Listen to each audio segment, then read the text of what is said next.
paz do Senhor, meus irmãos, vamos aqui para mais uma aula da nossa EBT Digital. Hoje a lição é a de número 9 e o tema é a soberania de Deus em meio às crises. Então vamos aqui para o texto áureo, verdade aplicada e objetivos da lição. Texto áureo: tu conservarás em paz aquele cuja mente está firme em ti, porque ele confia em ti. Isaías 26, versículo 3. A verdade aplicada: a confiança em Deus nos faz perseverar nos propósitos de Deus, mesmo nas crises. Objetivos da lição: ressaltar que a verdadeira paz só é possível em Deus. Ensinar que em meio às crises o Senhor nos socorre. Mostrar os segredos para vencer as crises. Texto de referência se encontra em Esther, capítulo 3, versículos 8, 9, 10 e 11. E Amã disse ao rei Assuero: existe espalhado e dividido entre os povos em todas as províncias do teu reino um povo, cujas leis são diferentes das leis de todos os povos, e que não cumpre as leis do rei. Por isso não convém ao rei deixá-lo ficar. Se bem parecer ao rei, decrete-se que os matem, e eu porei nas mãos dos que fizerem a obra 10.000 talentos de prata, para que entrem nos tesouros do rei. Então tirou o rei o anel da sua mão e o deu a Amã, filho de Amedata, agagita, adversário dos judeus. E disse o rei a Amã: essa prata te é dada, como também esse povo, para fazeres dele que bem parecer aos teus olhos. Então a introdução aqui da nossa lição diz: o livro de Esther nos mostra como é importante sermos fiéis ao Senhor. Nesta lição aprenderemos sobre agirmos com coragem e fé na tribulação e como desenvolvermos nossa confiança em Deus. O tópico primeiro fala sobre Satanás sempre quer roubar a nossa paz. A paz é um dos grandes propósitos da vida de qualquer ser humano. O ser humano ele sempre busca, paz, principalmente aquela paz interior. Quando lhe falta, ele sente que há alguma coisa errada, com ele. E Satanás ele tem esse propósito, de tentar tirar a paz das pessoas, dos servos de Deus. Como a gente vai ver aqui nessa lição, Satanás usou Amã, o ministro do rei Assuero, um rei da Pérsia, para roubar, para tirar a paz do povo judeu. Então, no tópico primeiro, nós vamos ver que a família é o nosso refúgio, a nossa paz. Mardoqueu, que era primo de Esther, ele foi quem a criou. E ele sempre procurou criar Esther nos caminhos do Senhor, ensiná-la sobre o Deus de Israel. E então Esther, mesmo estando no palácio, depois de vencer um concurso, para ver quem seria a nova esposa de Assuero, as virgens do reino foram levadas ao palácio para que o rei pudesse escolher uma substituta para a Vasti, que era sua esposa e tinha sido destituída ao recusar-se entrar na presença dos principais do reino da Pérsia numa festa após longos dias em que ela estava acontecendo. Então, mesmo ela estando no palácio, depois de ter sido a nova rainha, ela não perdeu seus princípios, continuou crendo no Deus de Israel, enxergando a importância de Deus e do seu povo para a vida dela. Isso se deve também em grande parte ao bom relacionamento familiar que ela tinha com seu primo Mardoqueu, o qual foi aquele que cuidou dela logo após a perda dos seus pais. Então aqui a gente vê que a família, né, deve ser como prioridade para a nossa vida, porque lá é onde nós temos o nosso refúgio, a nossa paz, o nosso lugar de descanso e de crescimento. Aqui no 1:2 fala sobre no lar que se aprende a viver e construir a paz. Então a gente pode notar pela história de Esther que a paz se vive quando existe uma integração mútua de pais com filhos. Já se buscou muito enfoque para ilustrar o cuidado de Mardoqueu por sua prima Esther. Podemos ver que tudo que Mardoqueu fazia estava respaldado pela palavra de Deus, pois ele era, um homem conectado com Deus. Então, a par disso, podemos afirmar que a firmeza e a ousadia de Esther eram resultados da confiança em Deus sem questionar, transmitida por seu primo Mardoqueu. Então, diante disso, a gente deve estar atento para tudo que acontece no lar. Principalmente nós que somos pais, devemos estar atentos, para percebermos que os nossos filhos estão aprendendo, a viver conforme a palavra de Deus, e deve-se nutrir dentro do lar aquele ambiente pacífico, A construção da paz deve iniciar-se justamente no nosso lar.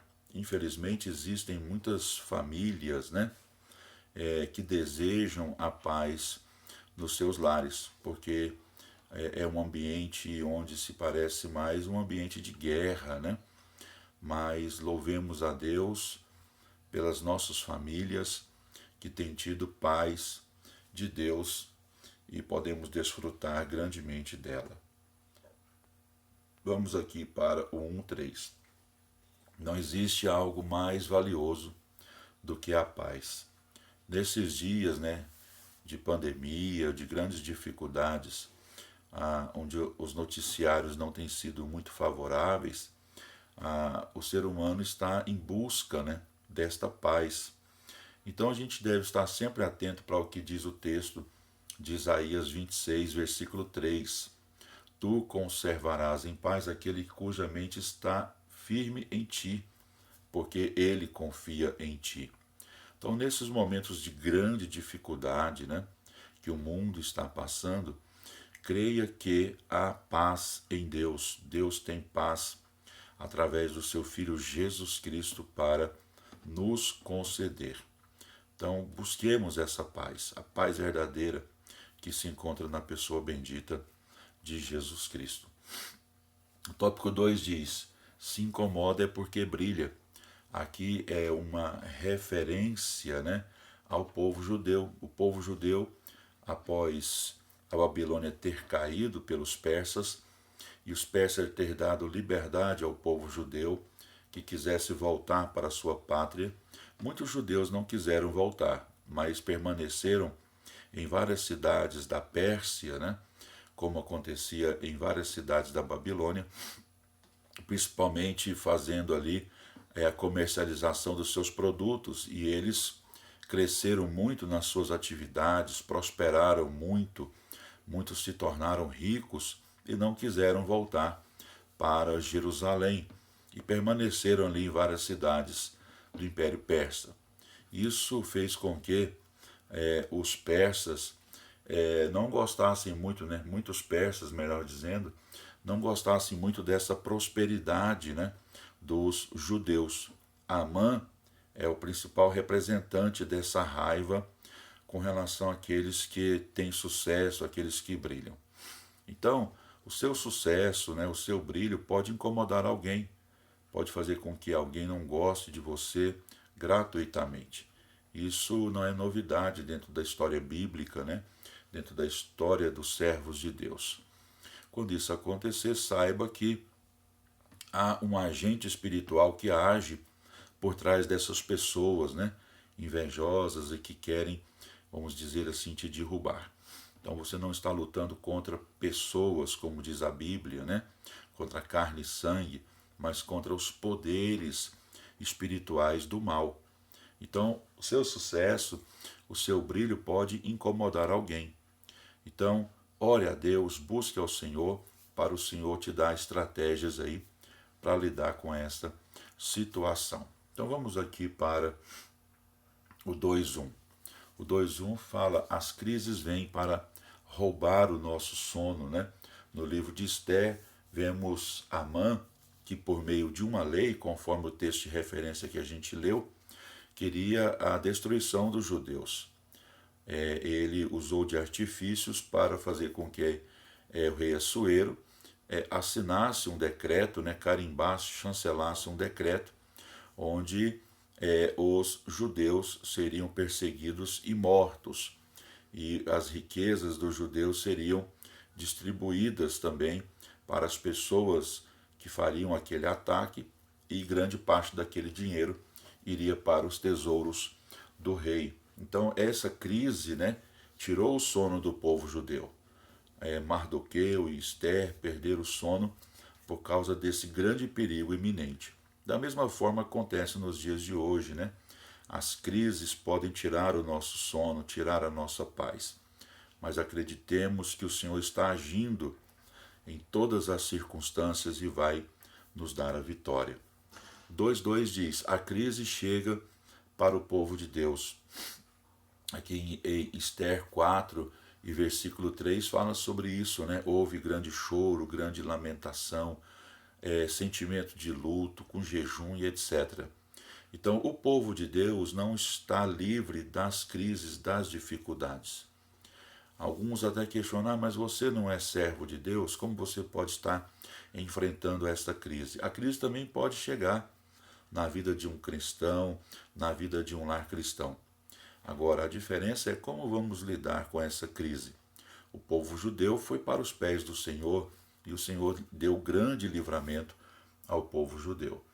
Da mesma maneira, devemos fazer diante das crises, quando chegar à nossa casa, à nossa vida, devemos confiar que o Senhor está no controle de todas as coisas. Façamos a nossa parte, oremos, choremos, lamentemos, jejuemos e esperemos a grande vitória da parte do Senhor, como aconteceu aqui na história do livro de Esther. O 2:3 diz, né? A crise chegou, e agora? Então, como eu acabei de dizer, as crises podem chegar até a nossa vida, né? Mas devemos entender que elas podem contribuir para que haja um crescimento, uma grande honra para o nome de Deus através daquela crise, né? Vamos aí para o tópico 3. Segredos para vencer as crises. Então vamos lá. Primeiro é vencer o medo. Esther teve medo, né, de entrar na presença do rei para convidá-lo para um banquete, para colocá-lo a par de toda a situação, né, do grande perigo que o seu povo estava passando, aquele perigo de extermínio, de genocídio. E ela teve medo, porque não se podia entrar na presença do rei sem ser convidado.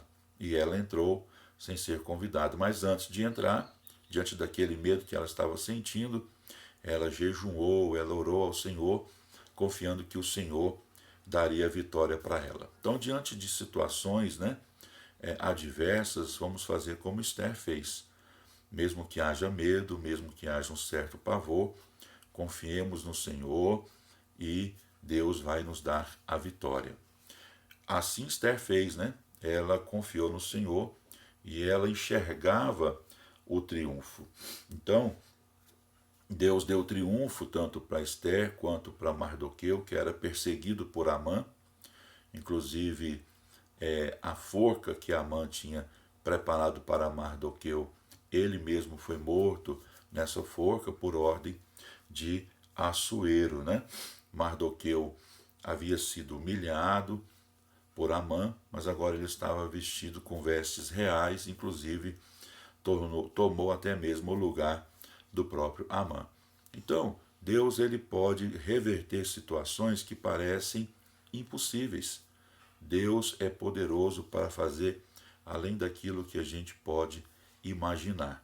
Então, diante das dificuldades, né, diante das crises, vamos vencer o medo, enxergar o triunfo que Deus está para nos conceder, como aconteceu na história do livro de Esther.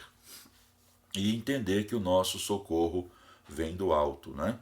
Deus reverteu toda aquela situação, revelou os planos de Amã para Assuero. Assuero autorizou, primeiro, né, mandou enforcar Amã, depois autorizou que o povo de Deus, o povo judeu, se preparasse e se defendesse diante dos ataques que viriam. O decreto não podia ser revogado, mas ele emitiu um outro decreto autorizando o povo judeu a se defender. E o povo judeu foi o grande vitorioso naquele ataque, naquela batalha. Então aqui a gente pode perceber que Deus age de maneira diferente daquilo que a gente espera, como aconteceu no caso de Esther, né? Deus estava agindo, Deus estava trabalhando e Deus fez algo extraordinário, que foi honrar Mardoqueu, honrar Esther e dar vitória ao seu povo. Então o socorro vai vir sempre do alto. Mesmo que Deus utilize pessoas para nos abençoar, para nos socorrer, quem de fato dá o socorro é o Senhor, utilizando-se de vários meios, mas o socorro vai vir sempre dele. Então, concluindo, né, diante da história de Esther e de Mardoqueu, aprendemos que Deus utiliza de ocasiões complexas, inesperadas, para cumprir seus propósitos nas nossas vidas. Na próxima aula, nós estudaremos a lição de número 10, onde falaremos sobre atravessando a crise com perseverança. Então, que Deus abençoe a sua vida. Se você puder compartilhar essa aula para abençoar a vida de alguém, fique à vontade e agradeço. Deus abençoe. Amém.